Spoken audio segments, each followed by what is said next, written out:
Hello and welcome to another exciting edition of Nation Building. On our program, we examine the political, social, and the moral issues in the leadership of the Bahamas. On our program today, we are taking a break from politics, believe it or not, and we are talking about spiritual values. Specifically, we're highlighting the work of Bahamas Faith Ministries International and its impact on the country. As the nation knows, unfortunately a few years ago, the founder and visionary of that ministry passed away untimely, and the ministry has grown and continued to impact the country through another visionary pastor who took over the mantle. And so we're pleased to welcome to the program, when we get back from this break, the new leader of Bahamas Faith Ministries International. The concierge service is the best thing ever. Like, it is so fabulous, especially for someone like me where I cannot leave my office, my job, to go do anything in the middle of the day because I'm on the radio. The service was so fabulous. The ladies gave me a call, they set up an appointment, they come with their professional looking attire, they're just so cute, and they come here, and it was a great experience. It took 20 minutes to switch over to the Alive service. It was simple, it was easy, and they just made me feel so welcomed. They explained everything. They hooked me up with my new phone, they gave me my data package, as you can see, hey. And it was fabulous. It was a wonderful service, but what I really liked best about it was not only did they come here and make it easy for me, but they continued to check up on me. The next day, they made sure that everything was working properly with the phone. I didn't have any issues. The following week, they contacted me again, and I've built a relationship with them. They've continued to check up on me. I feel like I'm part of the Alive family. It's amazing.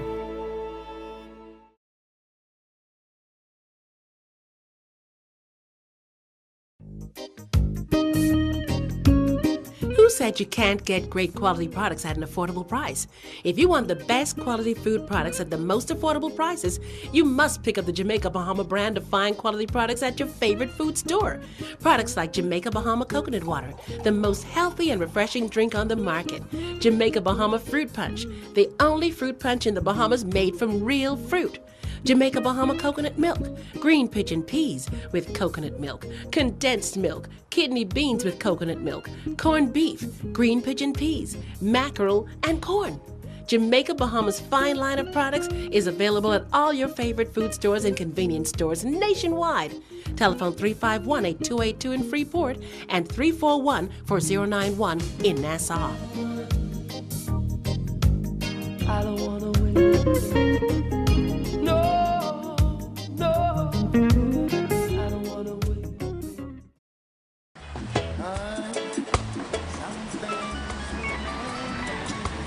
Hello. Did you get it? Yes, baby. I got it. Don't come home without it. These arms of mine, they are yearning for wanting you.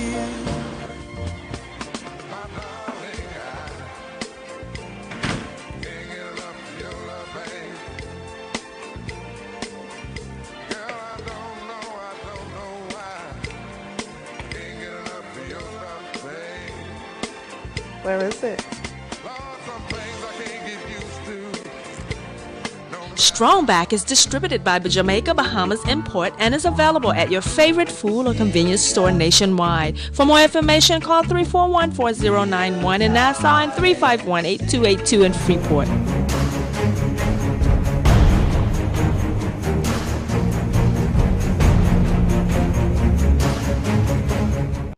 Welcome back to Nation Building. I'm your host, Winston Pinnock, and I'm here today with the new, well, not so new, president of Bahamas Faith Ministries International, and the person of Dr. Dave Borrows. Pastor Dave, welcome back to Nation Building.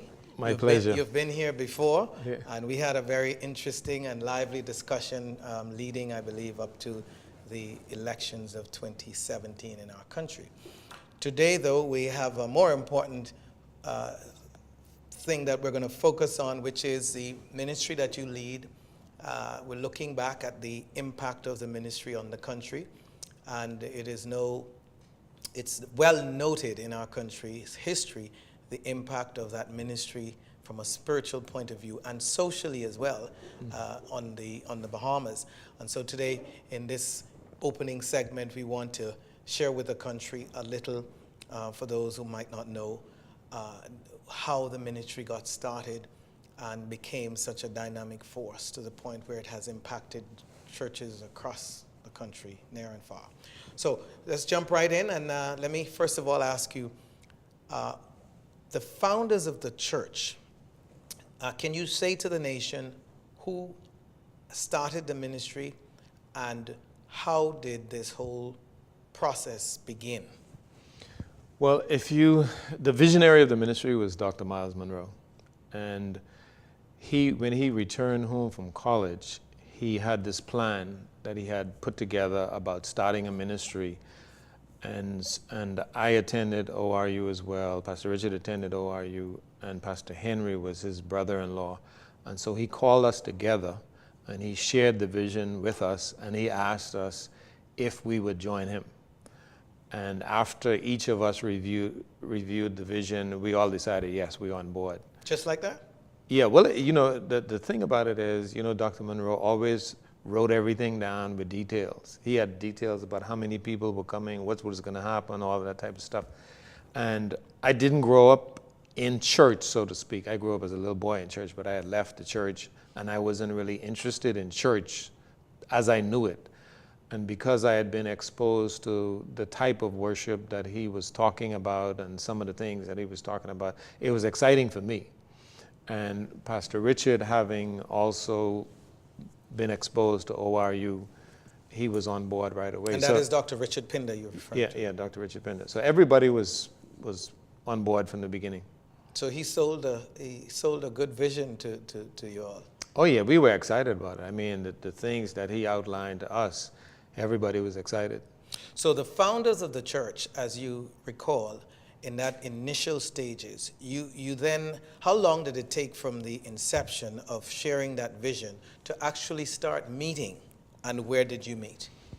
I don't remember the exact time lapse between initiation and begin meeting, but I know that it was within a few months of that initial meeting that we actually started the meeting. So he shared the vision, and then we talked about getting a meeting place to start a Bible study. It wasn't a church. The idea wasn't to have a church at that time. It was just a Bible study. So we located a facility on Prince Charles Drive. It was an old wash house, laundromat.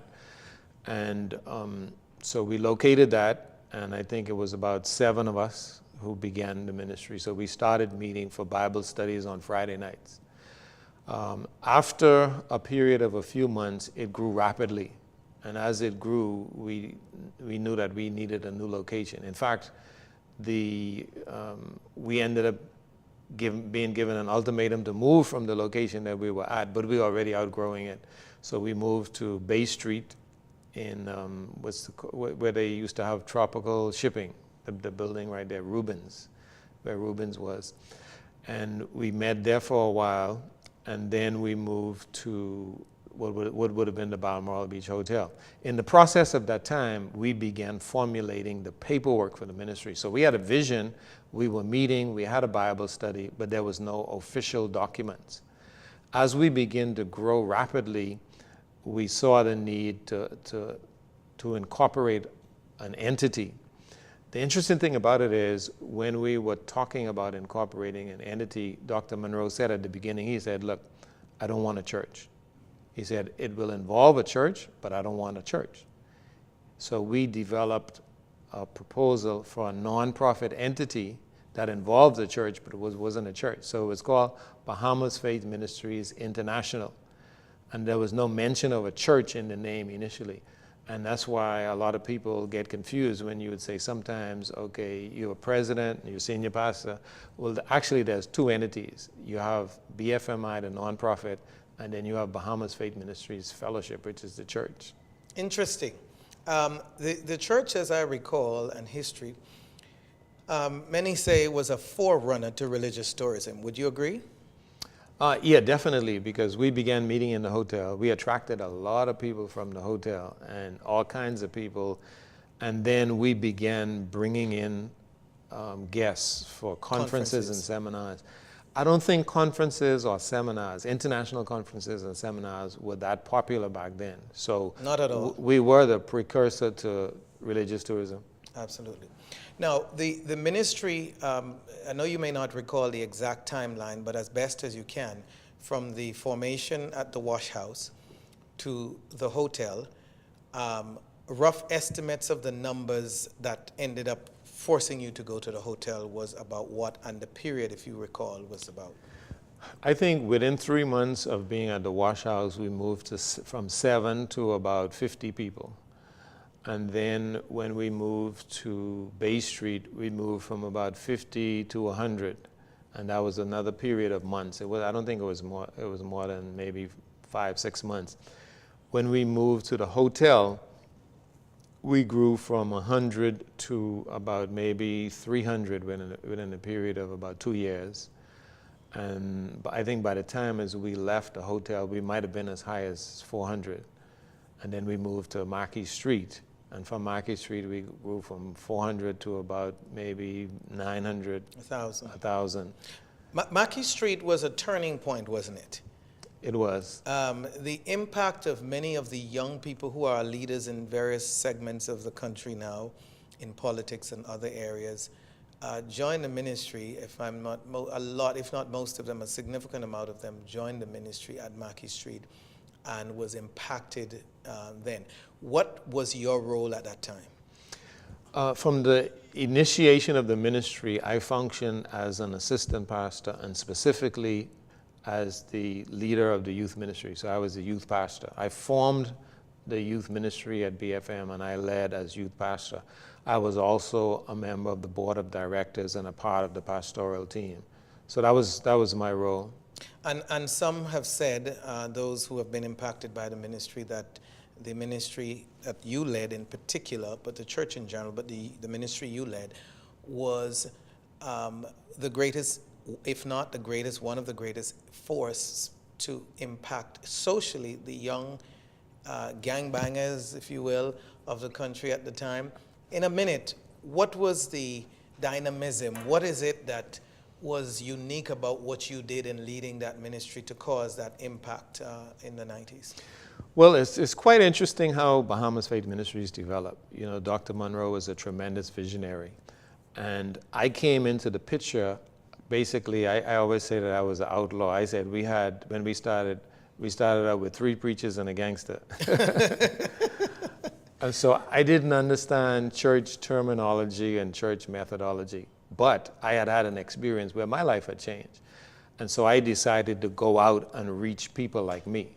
And that took me to the streets, that took me to the parks. Familiar territory. Yeah. I mean, you know, I began by going into some of the worst areas in Nassau and picking up guys who were gangbangers, drug dealers, bank robbers, and, you know, routinely taking them with me. What made you comfortable doing a thing like that? Well, these were my friends. So you were a part of that community before? Yeah, I was I was a graduate of the University of Warren Street. Okay, interesting. And I guess in a nutshell, having been there caused you to be impactful because you understood the culture there, and you moving fast along in the limited time we have. When the unfortunate events of November 2014 occurred, where the visionary and senior pastor and founder Dr. Monroe passed away, along with Pastor Richard Pinder. Say to the nation how, in that crucial period of transition, how smooth or difficult is it? And I say this in this context. You find that transfer of leadership, whether it's political or spiritual, goes through some difficult times when there is a passing or sudden passing, or even when there's a retirement of a person at the helm. So share with the country how difficult, how challenging that was, how smooth the transition was, if it was. Well, I always tell people, when I got the news of the crash, if you go into the dictionary and you look for a definition of shock, you'll see that picture. I tell you, it was a tremendous shock. I mean, absolutely tremendous shock. And it was very difficult because, we had been together so many years. Our team had been together. We had great plans for the future. The ministry had become a global ministry. Dr. Monroe was probably the most recognized Bahamian in the world at that time. And so it was a tremendous shock. It was tremendously difficult, but what made it easy in terms of transition is that we were all taught to be leaders. We came from a ministry whose motto was transforming followers into leaders and leaders into agents of change. So I was a leader in my own right. All of us were leaders in our own right, all of the leaders of Bahamas Faith Ministries, and we could all handle a church or an organization if it became necessary. I had traveled with Dr. Monroe. We had been partners for many, many years. I knew the vision, I knew him, I knew the ministry. And so at that time, the way I looked at it was almost like I was there when the baby was born, and now the baby's parents are no longer here, so I'm the parent.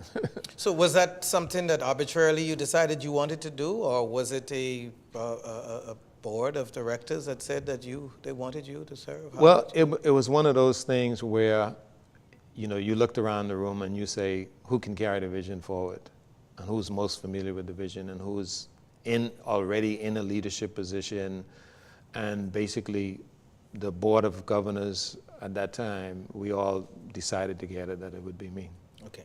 I just wanted to provide clarity that you make sure that you didn't usher yourself into leadership, that it was a... Oh, I almost looked at it the way Jesus said in the Garden of Gethsemane, if there's another way.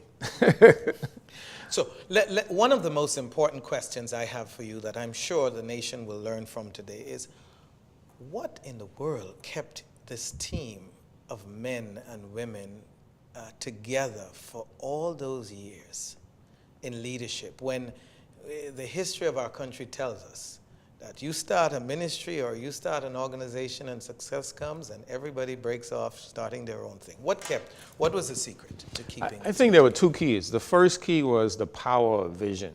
We all believed in the vision. And so when we had individual differences and challenges, the vision kept us together. I think the second thing that made us a strong team was that we all fellowshiped together. So for example, in the early days, we would all go fishing with Pastor Jay, and he would take us out on the boat, so we all get together, and then we'll go by Pastor Jay's house and cook up the crawfish or whatever it was. And so we fellowshipped with each other, and it was like a close-knit family. Good. So we're going to try and do this in less than 2 minutes. The other thing that struck me as I prepared for this was you had a dynamic team together. You did wonderful things together. You took over the work. You're not, you've been doing this for a long time.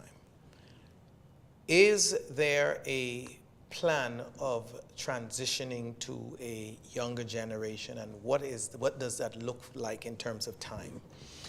Well, there's definitely a transition plan in place, and we've been actively working on it. I can't reveal the details at this time, but it's my job to ask the questions. But we do have a transition plan, and there are a number of things that we're working on right now. Wonderful. Okay.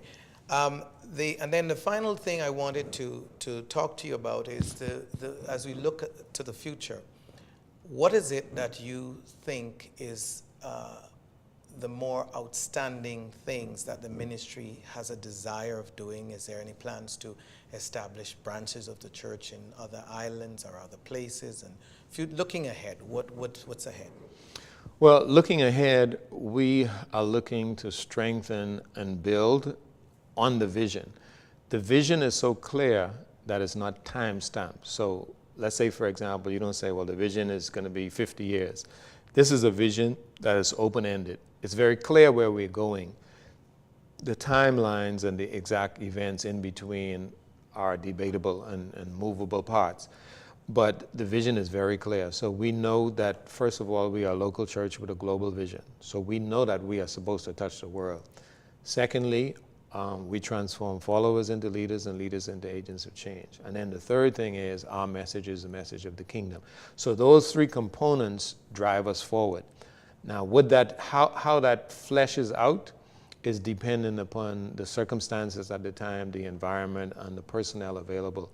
But we intend to, there are a number of buildings that we want to build.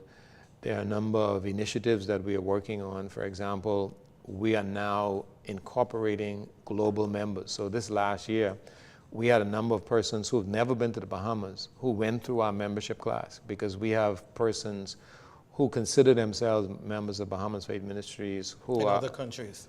Yeah, in Iraq, Afghanistan, Madagascar, Gabon, Spain, France. And some of these places don't speak English. Absolutely, but I guess they figure out a way. So let's come back locally in the Bahamas. I know reading somewhere the church has a vision of, I can't recall, is it planting churches in the islands, or is it just having ministry efforts to impact the Bahamas? Because you really saturated NASA over the 30-something years or 40 years that you've impacted. Is there any plans to impact the rest of the Bahamas in a more tangible Yeah, way? we do plan to establish other churches, either establish or partner with already established churches. So for example, we have established another campus of Bahamas Faith Ministries in Freeport. We have ministerial affiliations with some churches in other islands, and we have started a network. It's called the International Association of Kingdom Churches and Ministries, and that network is a global network. So we have a number of churches worldwide that we are involved with or fellowship with, or who look to us as a covering. Wonderful. You're watching Nation Building. I'm your host, Winston Pinnock. We'll be right back after this break. I've been a customer for the past 2 years, and I will say the quality of the service is very good. During my trip to Andros, I was connected the entire trip, so that was really good. I was able to contact my family members and let them know how the trip was going. We touched land, we're here, so it was very good, and I really appreciate that. And also during times like when we had the storm, it was really good to have that service to reach out to our loved ones to make sure everyone is okay. And I really appreciate Alive for that. And even when there's a little technical difficulty, they always send out a little text message to let us know exactly what's going on. I'm happy to be alive, and I believe in best.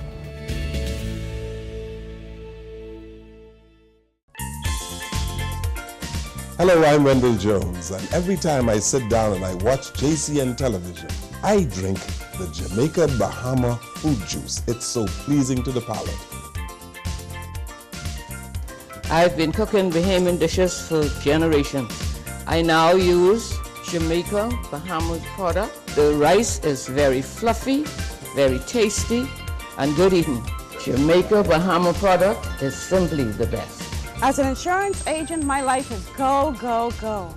But whenever I need a refreshing break, it's Jamaica Bahamas Island Mixed Fruit Drink.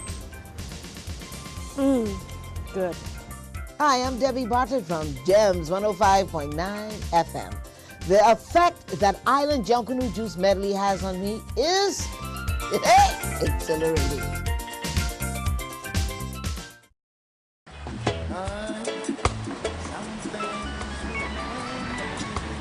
Hello.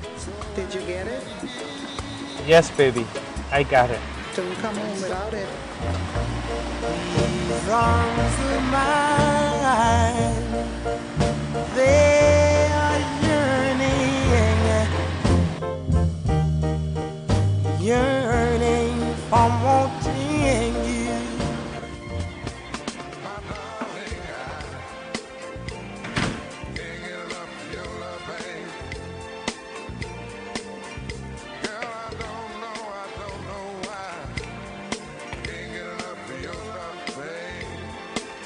Where is it?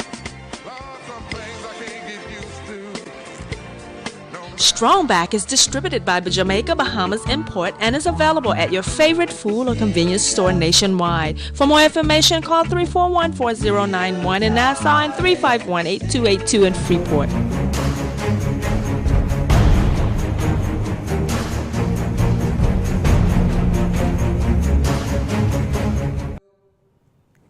Welcome back to Nation Building. I'm your host, Winston Pinnock, and we are taking a break from politics today. I wonder who's sad.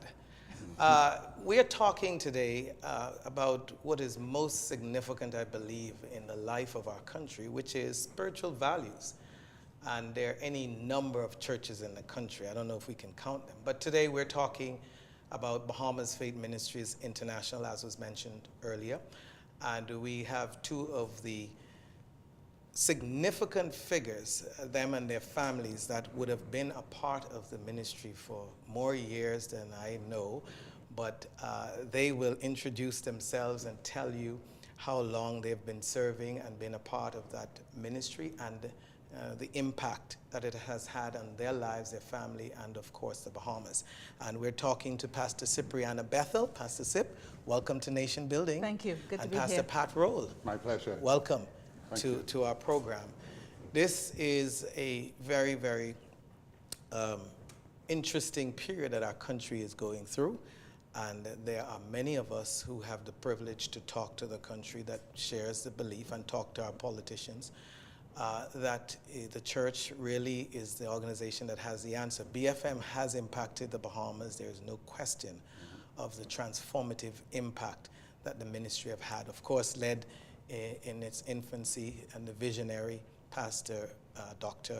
Miles Monroe and Dr. Richard Pinder, and now having the privilege to have a younger Pastor Dave Burrows, who has been in youth ministry all these years, but now has taken up the mantle.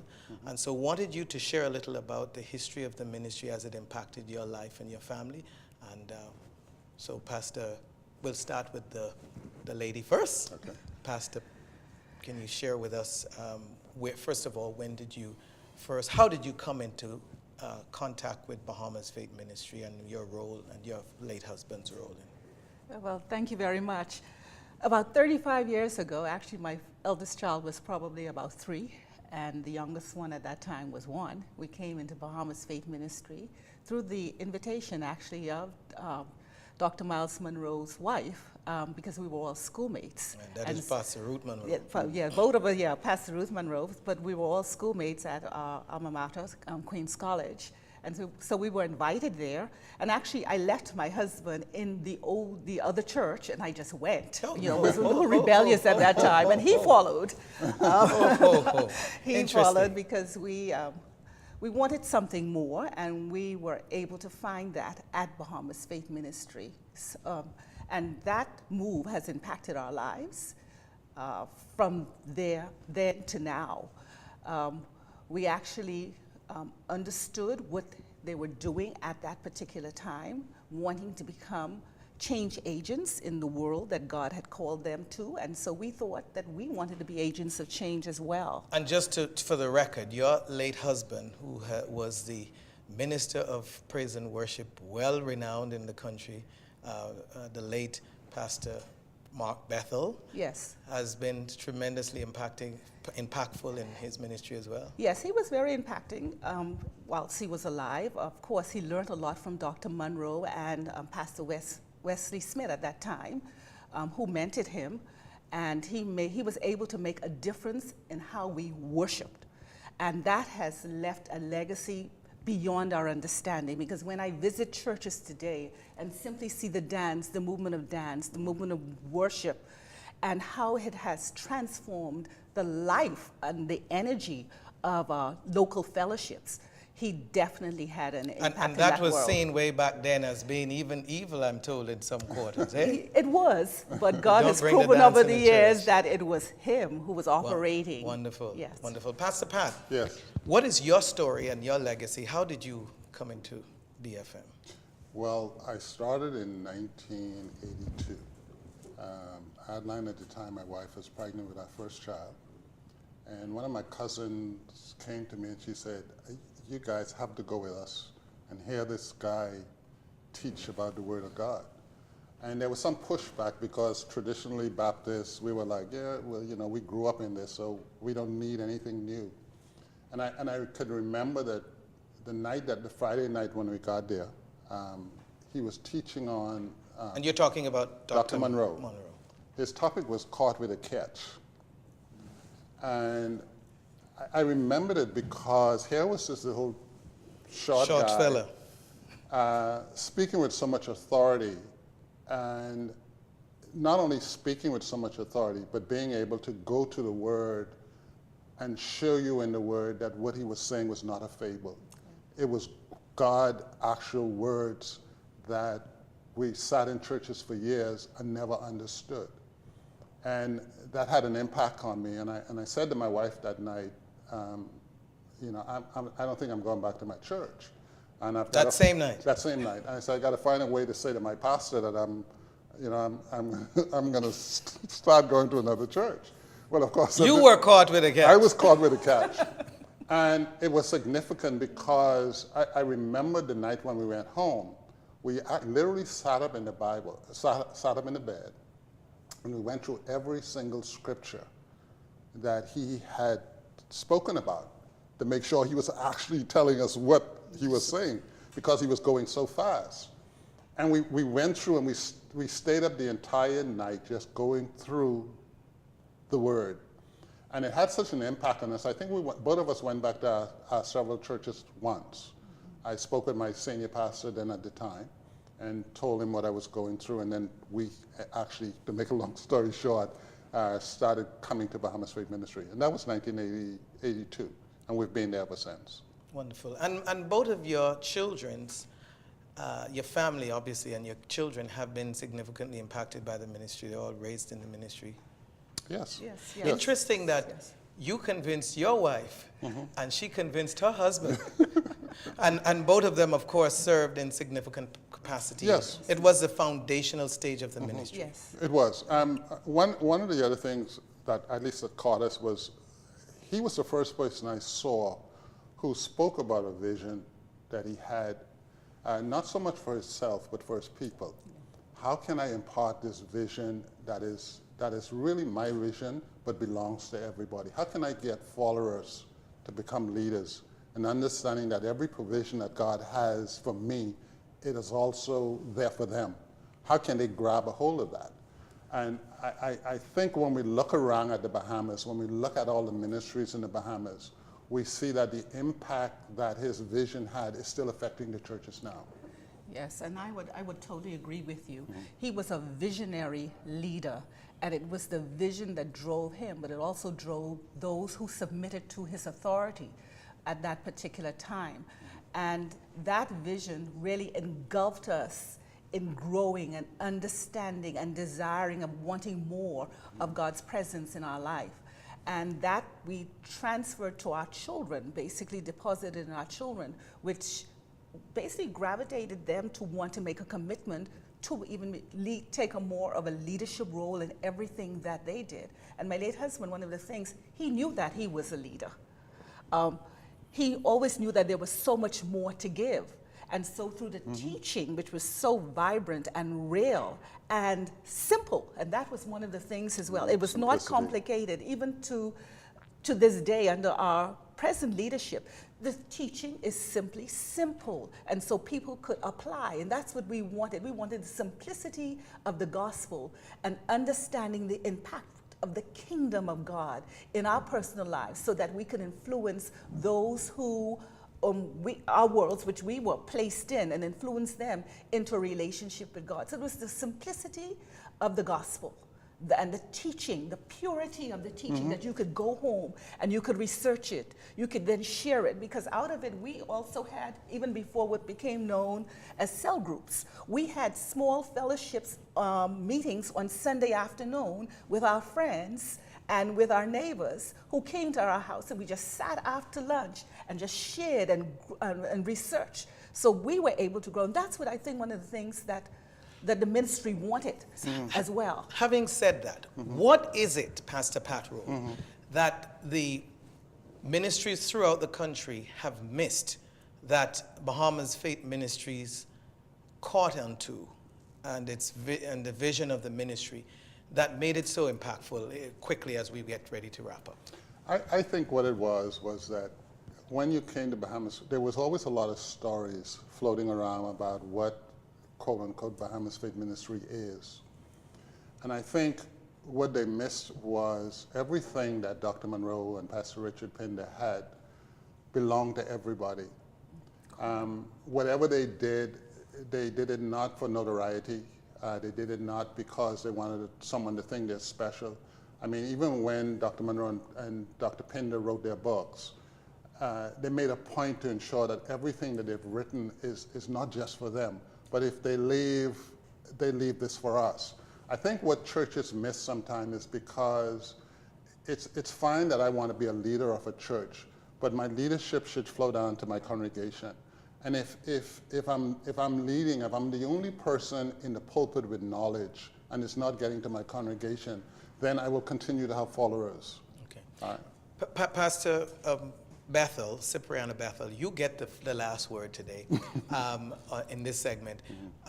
Tell the country, what do you see? Is this Bahamas Faith Ministries still relevant in the 21st century? It was impactful in the 90s, significantly impactful, and moving beyond that but some would say, is that message and that method and the church today still are relevant? We have so many dynamic ministries in the country now as opposed to when you started. Is it still relevant? Oh, it certainly is very much relevant, because we have seen the transference of the vision in the lives of our present leaders, who are now taking another group of persons to another level of leadership. It is very relevant. We have a very strong following. We may be attracting persons a little younger, and that's because of the present leadership having come out of youth ministries. But it's very, very relevant because we deal with the issues of the day, the practicality of applying kingdom principles to living a successful life. And so the teaching is as powerful as it was then. It's just as powerful today. And we ultimately are creating leaders, not today, not just for today. We're creating future leaders, strong leaders who will continue to have an impact on this society, but also we're now even just beyond the Bahamas. We are global.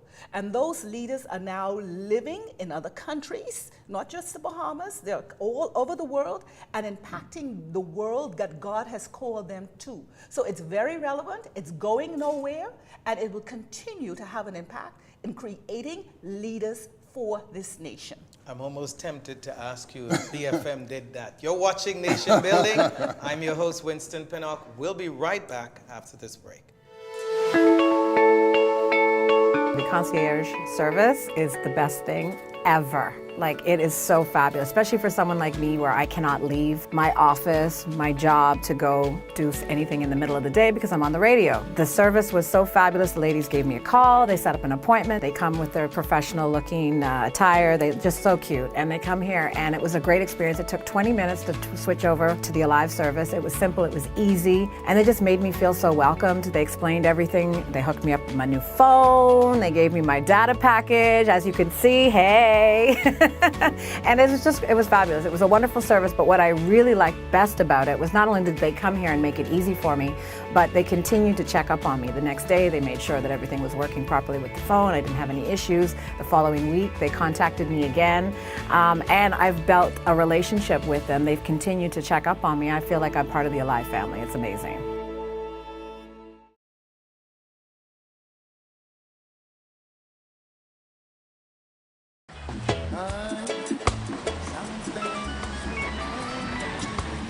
Hello.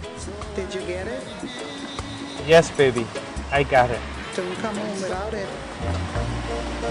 These arms of mine, they are yearning for wanting you.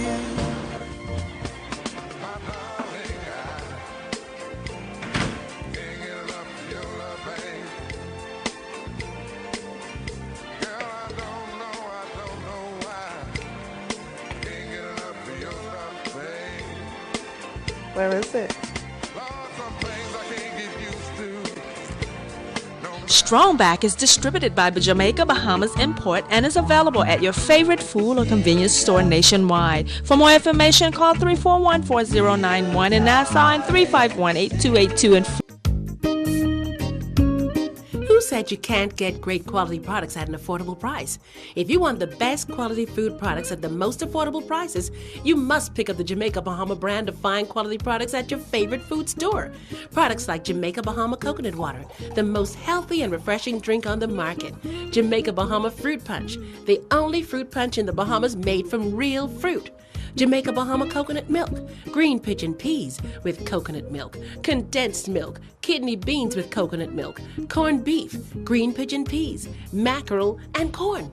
Jamaica Bahamas' fine line of products is available at all your favorite food stores and convenience stores nationwide. Telephone 351-8282 in Freeport and 341-4091 in Nassau. I don't wanna win. No, no. I don't wanna win.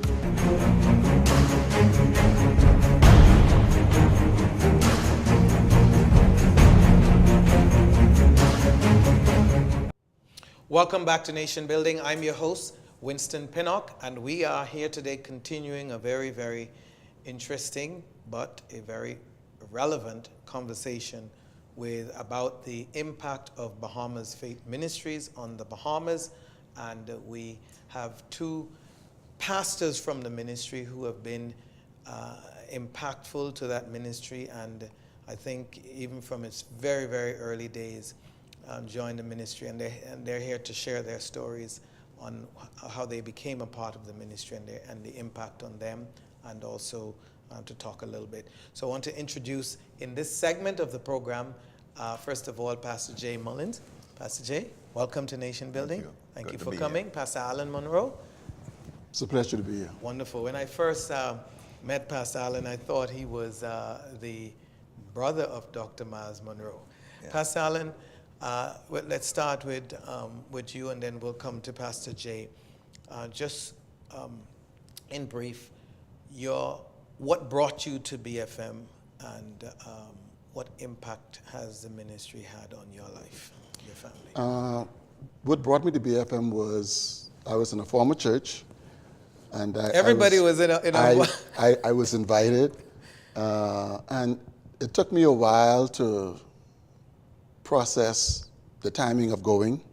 I eventually went, and from that first visit, like they say, the rest is history. Okay, so you just took a while to go. Right. Once you go, you got caught too. I got caught. I never returned. But it was a very, very, very different experience from the church setting that I came out of. And the teaching of the word, the ministry of praise and worship, the love ministry with the greeters, everything was just a totally different experience.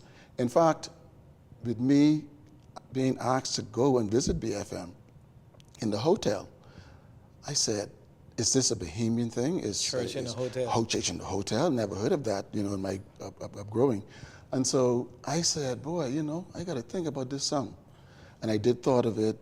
Is there any foreign affiliation and support being given to this ministry? Is it all Bahamian? There was just a whole group of questions that kind of flooded my mind, and was processing whether this was really a Bahamian entity that was really being established in the Bahamas that was different. And so when I went and I visited, the experience was just a wonderful, wonderful, life-changing experience for me. And after I visited the first time, I said, you know what? This is what I feel in my heart that the Lord probably wanted me to be a part of. And my background is technical, and so I said, I think I can enhance and provide support in this area of the ministry. And of course, at the time, Pastor Wesley Smith, who served in the ministry over the years, he was the person overseeing the technical area, and he also served in the music ministry as well. And so we spoke as I visited from time to time, and kind of got a little bit more understanding and appreciation for the work of the ministry. And eventually I began to serve and support in the technical area of the ministry. And you continue to serve in that capacity or in a different capacity today? I continue to serve, but then my service and my support expanded. I served initially in the technical area, and then, of course, it spilled over, and I began to serve in the pastoral staff. Administratively? Yes, in the ministry as well. And so your current position in the ministry today is? I am the assistant pastor of the church. I still oversee the technical area of the ministry, just from an administrative standpoint, but I serve really strongly in the support of the church fellowship. Administrative. So you would be the assistant to Pastor Kirsch Dalvo? That is correct. Good. Yes. Wonderful. Yes. Now to Pastor Jay, who is the senior man.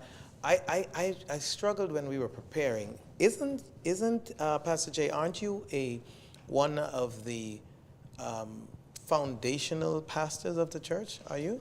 Yes, I am.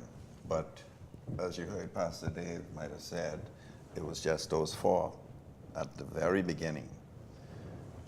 I got to be introduced to Dr. Miles Monroe at Golden Gates Assembly Church, where I was a member in the body of Christ. So everybody came from some church? Yes. So Dr. Monroe took away the people?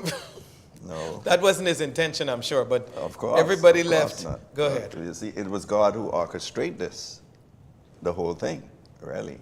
Because I met him and I was introduced to him as a person who loved to go fishing. And he was one of those people who liked fishing. So the pastor of the church introduced him to me. But he came to the church to do a prayer seminar. And that was the first time in my life, on all my search, that I heard the scriptures being, explained so simply. And he got my attention. And when he finished the seminar and left, I went to my pastor and I told him, of course, I was new to the church. It wasn't a year yet that I was saved and entered this church. And I told my pastor, I said, listen, I want to grow in the Word. And I just heard a person who I think will help me with that, so I'm going to go with Dr. Miles Monroe. So you literally left after he left? Yes. But how did your pastor take that? Well, we continue to be friends through the years. Okay. Up to this day, we are still friends. It was. But initially? Initially, I guess he considered it because of the fact that I was in the church not quite a year, and he tried to make me a deacon because of my character, I guess. I don't. But I turned it down because of the fact that I knew I hardly knew anything about the Word, because I just got saved, not even a year. So, he probably was a little disappointed that I left. But I went, and they were still at the wash house. So that was the infancy stage, for sure. Yes, they were still at the wash house. And this was at the ending part of 1980. And we were there for about, I think it was 3 weeks or so, and then we moved to Bay Street, to the Central Furniture Building on Bay Street.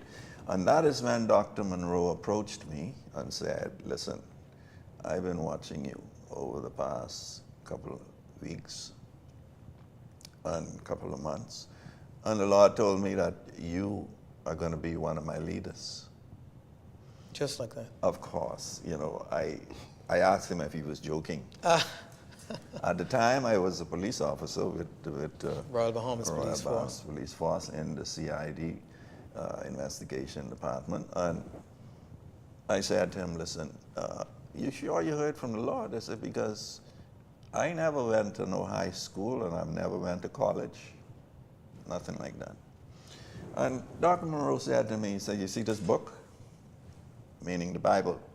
He said, this is the greatest teacher. This is all you need, and you're going to be okay.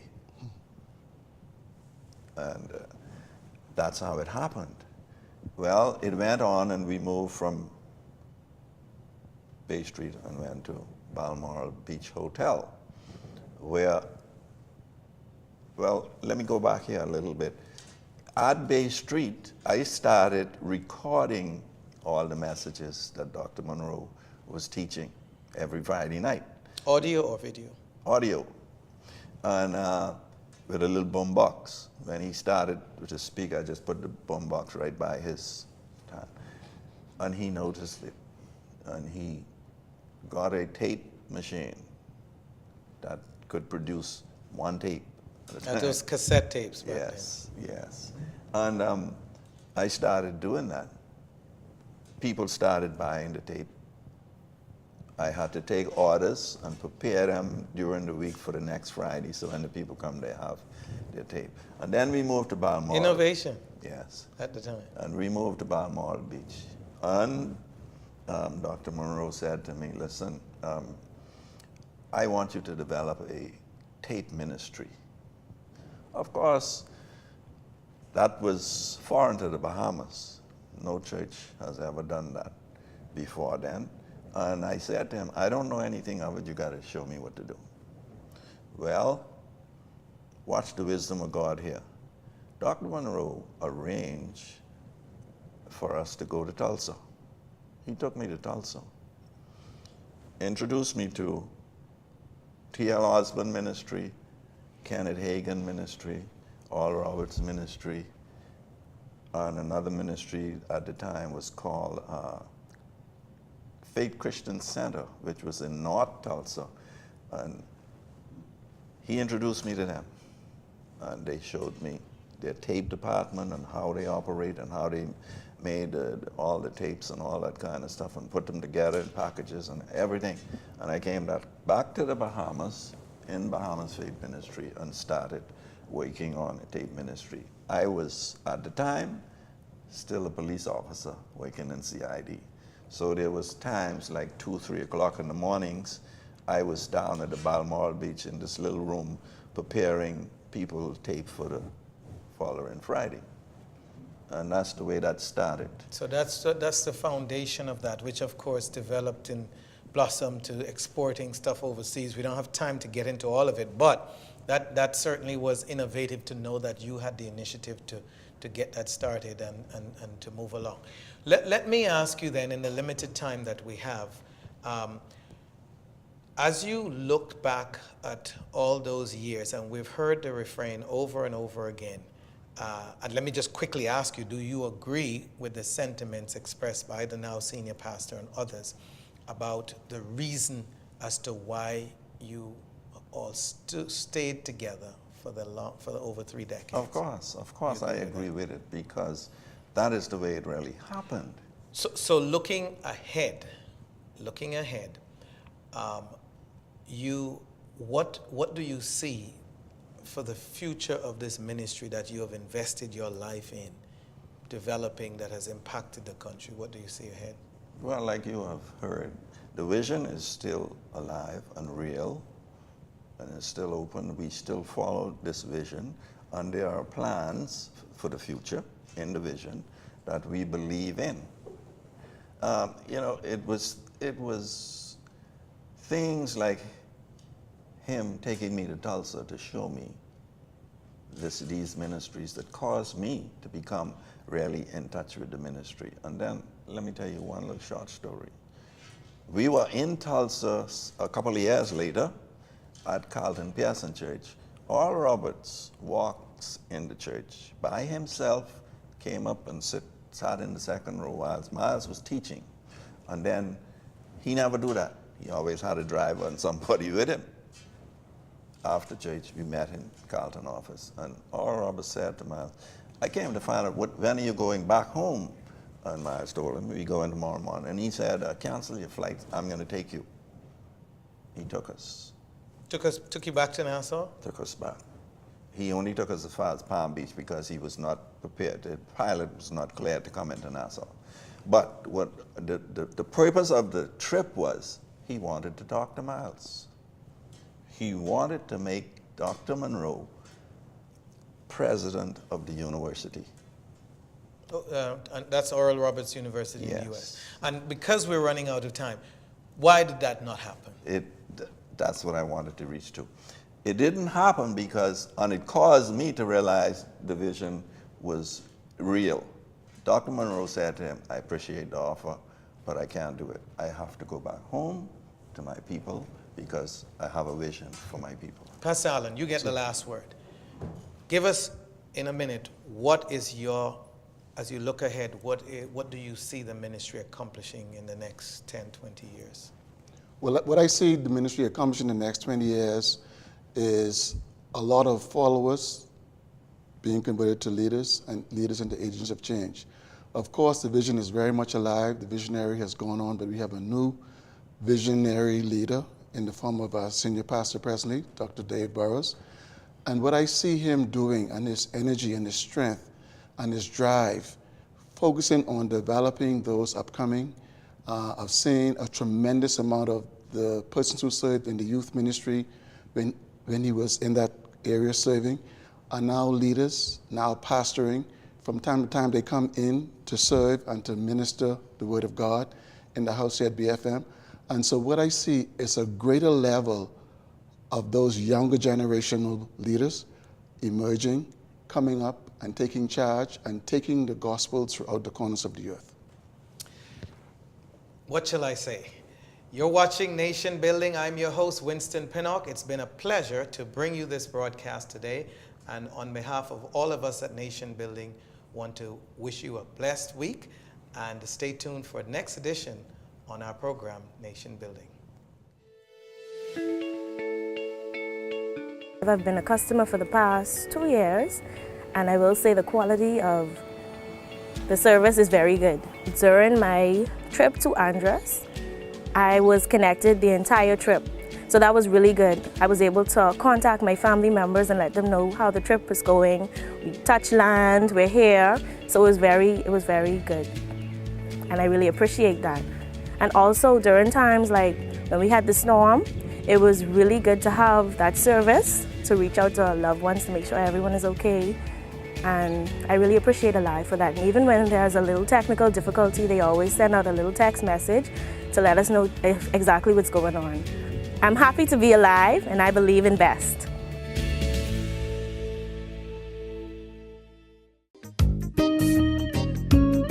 Who said you can't get great quality products at an affordable price? If you want the best quality food products at the most affordable prices, you must pick up the Jamaica Bahama brand of fine quality products at your favorite food store. Products like Jamaica Bahama Coconut Water, the most healthy and refreshing drink on the market. Jamaica Bahama Fruit Punch, the only fruit punch in the Bahamas made from real fruit. Jamaica Bahama Coconut Milk, green pigeon peas with coconut milk, condensed milk, kidney beans with coconut milk, corned beef, green pigeon peas, mackerel, and corn. Jamaica Bahama's fine line of products is available at all your favorite food stores and convenience stores nationwide. Telephone 351-8282 in Freeport and 341-4091 in Nassau. I don't wanna win. No, I don't wanna win.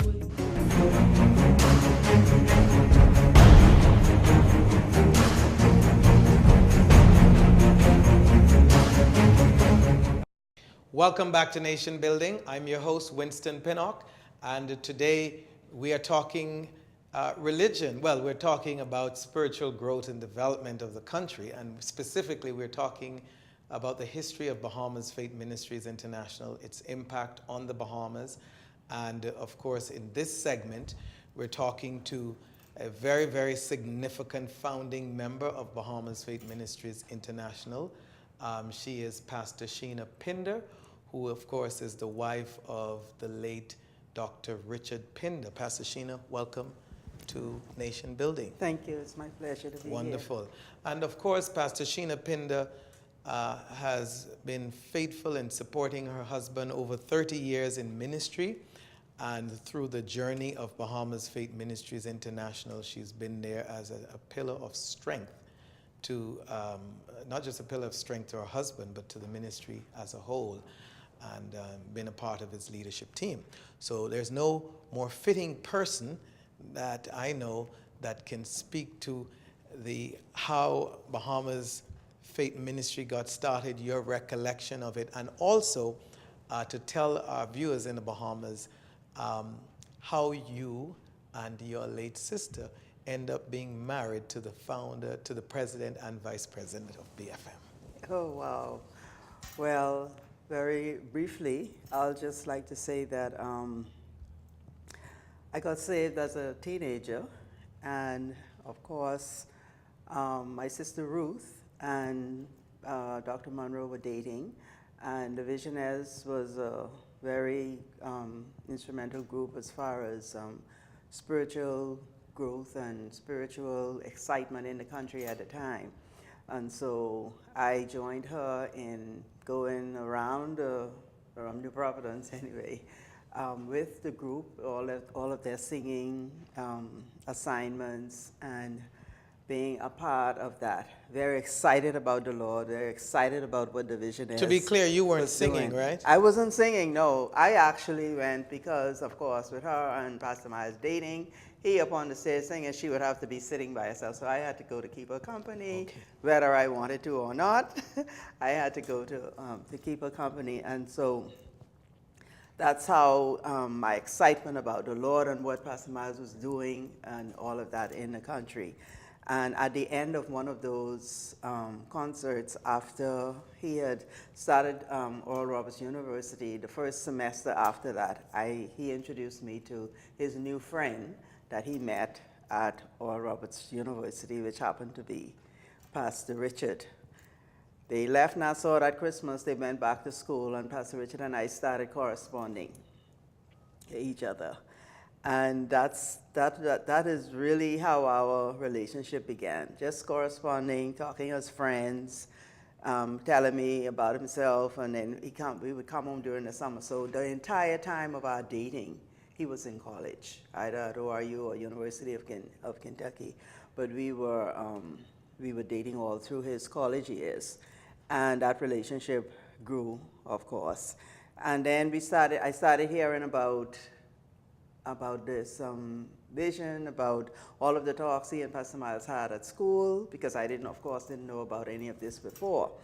And then when we started getting serious about each other, he started sharing with me about the vision that Pastor Miles was sharing with him, and about coming back home and starting something. I don't think it was articulated as a church at the time. It was just doing something. They knew that they had to do something to impact the country on a spiritual level.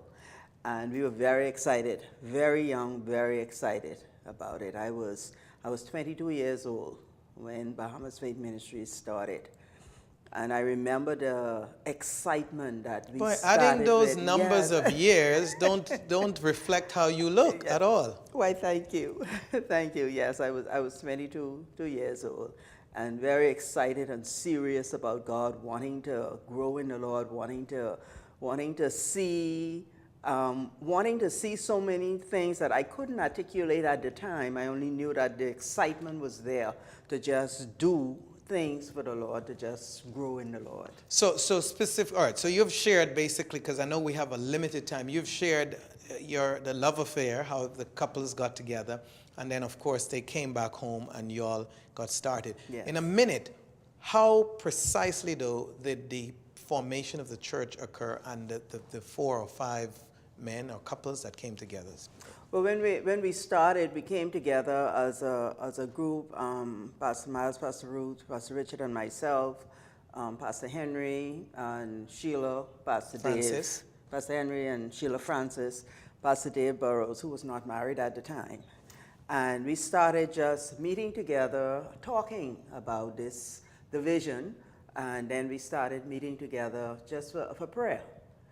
Because from the beginning, I think, God helped us to realize that if we were going to make an impact, then we had to grow together as a team. Mm-hmm. Because team building and the strength of the team was what was going to carry the vision forward. So we spent a lot of time together, fellowshipping, praying together. And talking about that team, I know the mission went on and evolved and developed into what the dynamic ministry became, but what was the key in bonding the team and keeping that team together for over 30 years? I think it was the amount of time that we spent together in fellowship, in prayer, and in getting to know each other, getting to know our families. We spent a lot of time together. We would have Sunday meals after service. We would have Sunday meal on Saturdays. We would go out. We spent a lot of time in fellowship with each other, getting to know each other. Now, Pastor Sheena, that's all well and good hearing that. Sounds very nice. But I know women, and I know women always have differences. Even if the brothers get along fairly well and good, women are unique. You all are special. And so what was the key, you think, in the women in the family, in those families? Well, I don't think there was, I mean, in our instance, we all got along very well from the beginning.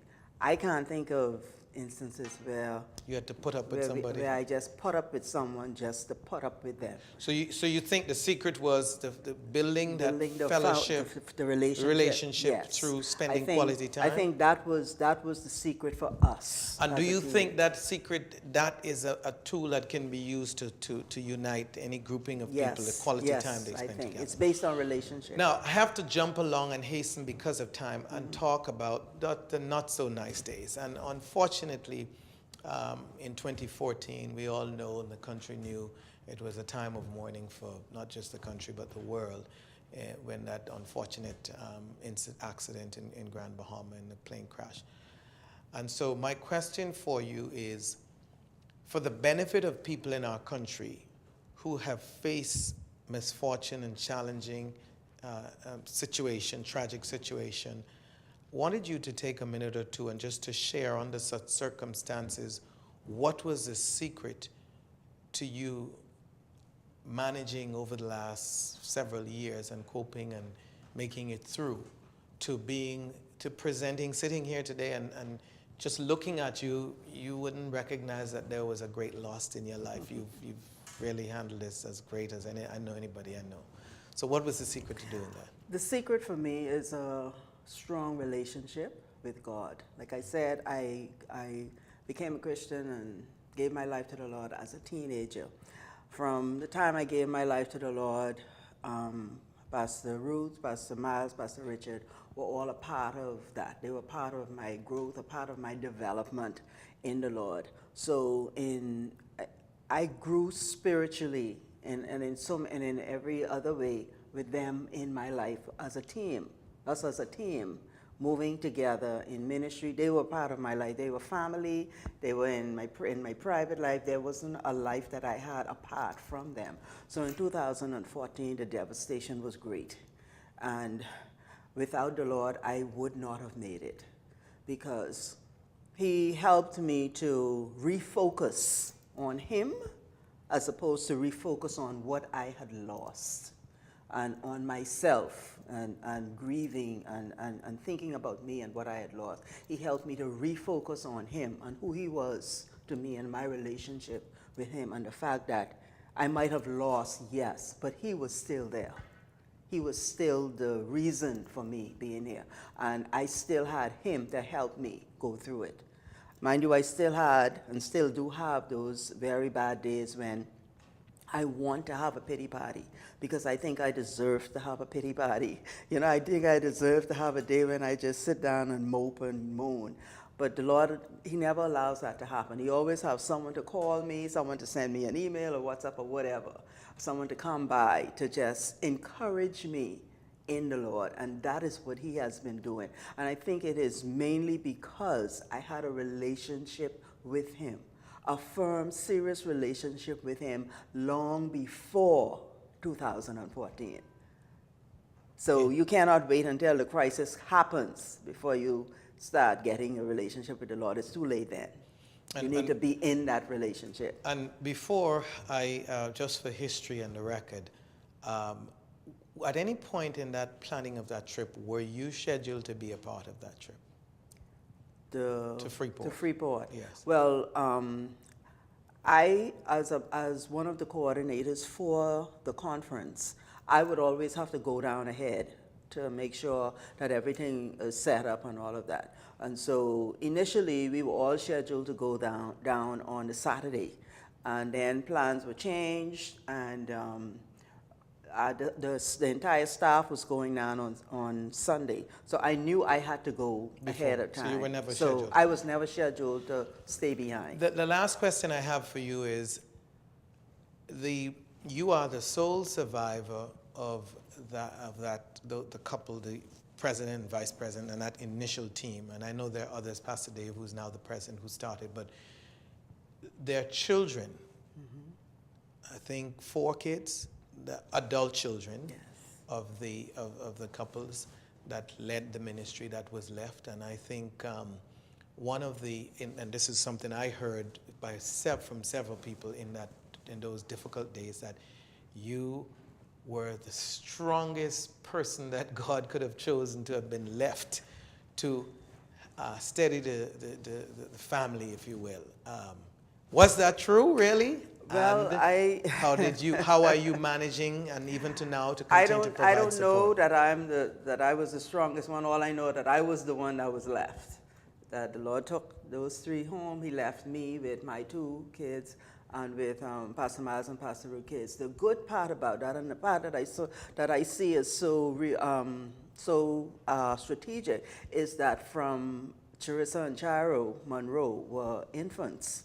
I have been a part of their life from the time they were born. Richard and I were recognized even by their parents as guardians to them when they traveled to be here. We took them to school and to take care of them. And so my role in their life has always been right there, almost like a guardian to them. So in 2014, when that happened, the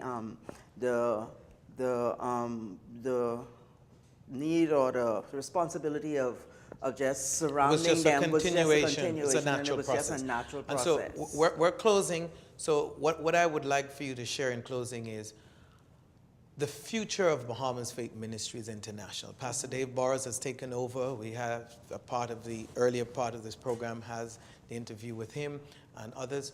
But what is your vision or your hope or your dreams for the ministry in a minute? Well, the good part about it is that I see Bahamas Faith Ministries continuing on the course that it has always been on. God in His graciousness has allowed us to kind of move right in with Pastor Dave, who was there from the beginning, so it isn't like he had to learn anything about Bahamas Faith Ministries. He has always been there. And so I am very comfortable with where the Lord is taking us, the leadership that we have in place now, the leadership of Pastor Dave and Pastor Angie in taking the ministry forward and staying on course with the vision. Wonderful. Thank you so much for coming and sharing your story with My the pleasure. viewers in the Bahamas. My On pleasure. behalf of all of us at Nation Building, it certainly has been a great opportunity to present this to you today. And stay tuned for the next edition right here on Nation Building. Have a great week.